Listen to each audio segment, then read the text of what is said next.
আরেকটি কথা কিন্তু জেল থেকে নয়নকে খুব সাবধানতা প্রেরণ করতাম যে নয়ন তুমি কিন্তু খুবই সাবধানে থাকবে, তোমাকে ধরতে পারলে কিন্তু মানে কি হবে, মানে আমরা তো খারাপ কিছু আশঙ্কা করছিলাম। আমি সবসময় নয়নের জন্য এই বার্তাটা পাঠাতাম। নয়ন জীবনের সর্বোচ্চ ঝুঁকি দিয়েছে, দলের সাথে কমিটেড ছিল, কমিটমেন্ট রেখেছে, রাজপথ থেকে কখনোই পালিয়ে যায়নি। আমি এখানে আরেকজন আছে মহানগরের যুগ্ম আহ্বায়ক, সিনিয়র যুগ্ম আহ্বায়ক গাফফারও দায়িত্ব পালন করেছে। তার কারাদণ্ড ছিল, কারাদণ্ডের মধ্যেও সে মহানগর দক্ষিণের দায়িত্ব পালন করেছে।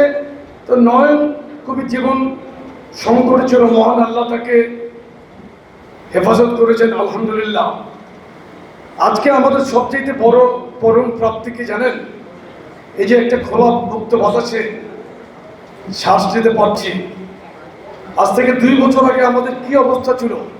আজ থেকে 2 বছর আগে তো জেলখানায় ইফতার করেছি আমি, টানা 11 মাস জেল কেটেছি। মুক্ত বাতাসে ফিরতে পারবো কিনা সেটাও অনেক সময় চিন্তার বাইরে ছিল। তো দেখেন, সবচেয়ে বড় আমাদের পাওয়া মহান আল্লাহর কাছে আবারও শুকরিয়া জানাই আলহামদুলিল্লাহ, যে মুক্ত বাতাসের পরিবেশে কিন্তু আমরা আজকে জীবনযাপন করতে পারছি। আমরা বলতাম যে জনাব তারেক রহমানকে আমরা বীরের বসে বাংলাদেশে ফিরিয়ে আনতে পারবো, আমরা কিন্তু পেরেছি আল্লাহর ইচ্ছায়। পেরেছি না? আমরা তো পেরেছি। আমাদের নেতৃত্বে ফ্যাসিস্ট সরকারের পতন হয়েছে, যুবদল তো বিশাল ভূমিকা রেখেছে। সারা বাংলাদেশের যুবদলকে নেতৃত্ব দেওয়ার সুযোগ আমার হয়েছিল।